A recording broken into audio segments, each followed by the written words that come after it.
আমরা এখন পুরো বাংলাদেশের বিভিন্ন শিক্ষা প্রতিষ্ঠানে হোক স্কুল কলেজ কিংবা বিশ্ববিদ্যালয় আমরা একটি জিনিস লক্ষ্য করছি যে আমাদের যারা শিক্ষক রয়েছেন শিক্ষকদেরকে একটি বাধ্যতামূলক পদত্যাগ করানোর একটি ট্রেন্ড চালু হয়েছে।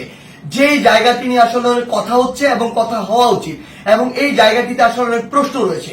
প্রথম কথা হচ্ছে কোন একজন শিক্ষক যদি কোনো একটি রাজনৈতিক দলের হয় বা মতাদর্শকে বিশ্বাস করে এটার কারণেই আমি তাকে পদত্যাগে বাধ্য করতে পারি কিনা।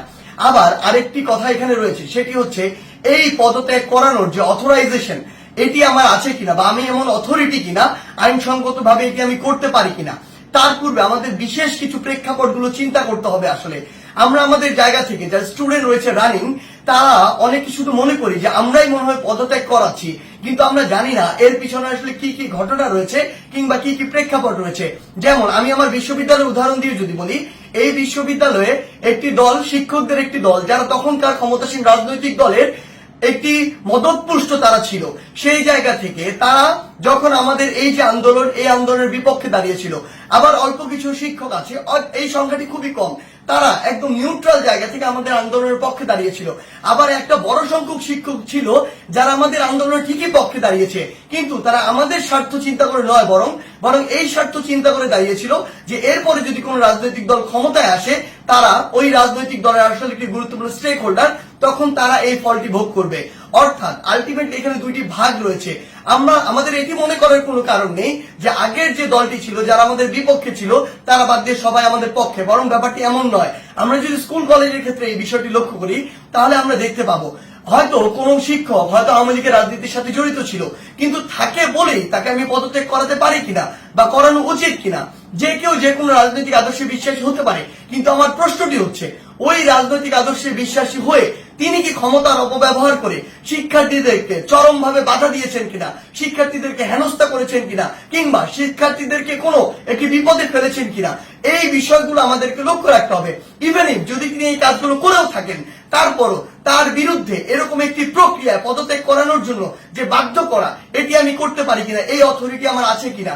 আমরা আমাদের জায়গা থেকে মনে করি এটি একটি নিয়মতান্ত্রিক আইনসঙ্গত প্রক্রিয়ার দিকে যাওয়া উচিত এবং এটি তদন্ত সাপেক্ষ হওয়া উচিত। আমরা যদি পিছনের কিছু ঘটনা আসলে লক্ষ্য করি তাহলে কি বিষয়গুলো দেখব।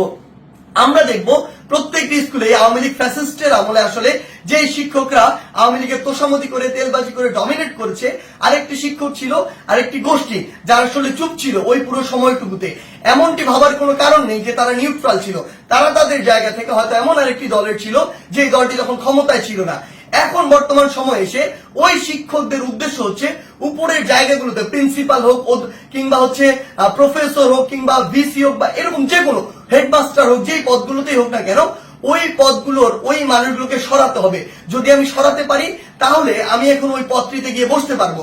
এটার কারণে তারা আসলে কি করছে, তারা তাদের ক্লোজ কিংবা কাছের কিছু স্টুডেন্ট কিংবা কিছু স্টুডেন্টকে বিভিন্নভাবে মোটিভেট করে কিংবা কিছু স্টুডেন্ট যারা অতি উৎসাহী বা যাদেরকে সহজে আসলে ইমোশনালি ড্রিভেন করা যায় ওই স্টুডেন্টদেরকে বিভিন্নভাবে প্রভাবিত করে তারা এরকম একটি মব তৈরির চেষ্টা করছে ওই টিচারদেরকে নামানোর জন্য।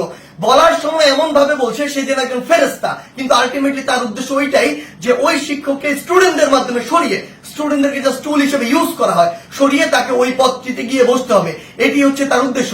আবার এখানে আরো বিশেষ কিছু বিষয় রয়েছে। বিষয়গুলো হচ্ছে এরকম যে টিচারদের মধ্যে কিছু নোংরা পলিটিক্স রয়েছে। আসলে আগে হয়তো পূর্ব কোনো শত্রুতা ছিল বা পূর্বের কোন একটি রাগ বা ক্ষোভ ছিল, যে রাগ বা ক্ষোভটিকে আবার এখন মেটানোর জন্য তারা এই ব্যবস্থাটুকু গ্রহণ করে। স্টুডেন্টদের যে সাইডটা ওই সাইডটা কিন্তু আসলে জানে না যে এর ভিতরে কি কি পার্সপেক্টিভ রয়েছে। এই টিচারগুলো দেখা যায় কিছু স্টুডেন্টকে ব্যবহার করে, আশেপাশের কিছু ছেলে যেই ছেলেগুলো আসলে এরকম কোনো কিছু চিন্তা না করে কিছু টাকা দিয়ে ওই ছেলেগুলোকে প্রভাবিত করা যায় কিংবা অন্য কোনো সুবিধা দিয়ে প্রভাবিত করা যায় কিংবা পরবর্তীতে কোনো একটি পদ পদবীর সুবিধা দিয়ে আসলে ওই ছেলেগুলোকে প্রভাবিত করা যায়। ওই সামগ্রিক বিষয়গুলো দিয়ে এই কাজটি করা হচ্ছে। কিন্তু আমাদের জায়গা থেকে সবচেয়ে গুরুত্বপূর্ণ যে কথাটি সেই কথাটি হচ্ছে এই কাজটি একজন টিচারকে এরকম করে বাধ্যতামূলক পদত্যাগ করানোর কাজটি আমাদের নয়, এই কাজটি আমরা করতে পারি না। এই কাজটি কেন করতে পারি না? কারণ হয়তো আপনি একজন শিক্ষককে এটি করালেন কিন্তু এর প্রভাব পুরো বাংলাদেশের শিক্ষক সমাজে পড়েছে।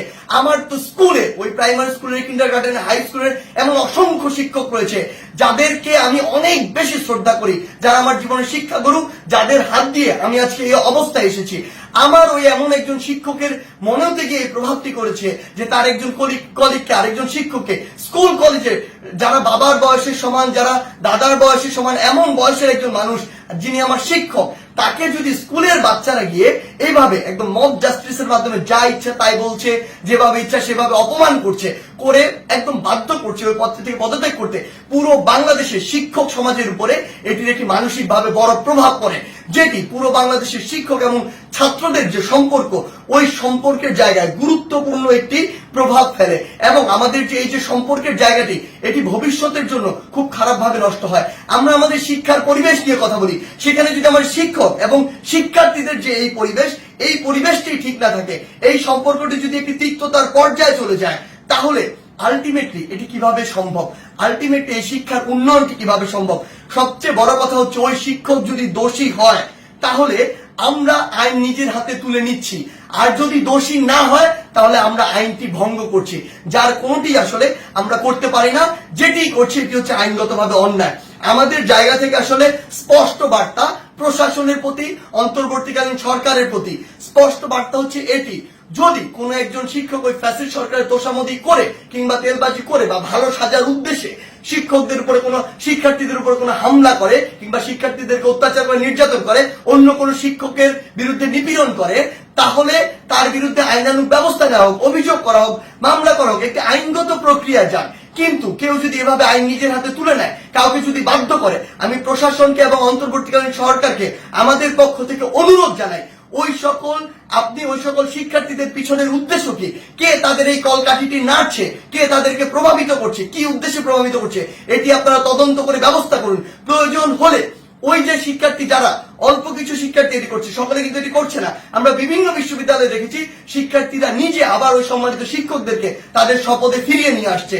আমরা আমাদের জায়গা থেকে বলি, যারা উদ্দেশ্য প্রণোদিত ভাবে এই কাজগুলো করছে তাদের উদ্দেশ্যে আপনারা তদন্ত কমিটি গঠন করুন। প্রয়োজনে ওই সকল শিক্ষার্থীদেরকে আপনারা আইনের আওতায় নিয়ে আসুন যারা এই কাজটি করছে। কারণ ওই সকল শিক্ষার্থীরা, ইভেন আমিও কোনো অথরিটি না, আমারও কোনো এই অথরিটি নেই যে আমি আইন নিজের হাতে তুলে নিব, কিংবা আমারও এমন কোনো অথরিটি নেই আমি একজনকে পদত্যাগ করতে বাধ্য করব।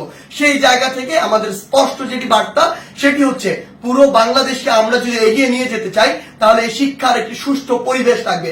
এবং এই পরিবেশের সবচেয়ে গুরুত্বপূর্ণ যে দুটি স্টেক হোল্ডার, একটি হচ্ছে আমাদের সম্মানিত শিক্ষক, আর একটি হচ্ছে আমাদের যে শিক্ষার্থীরা।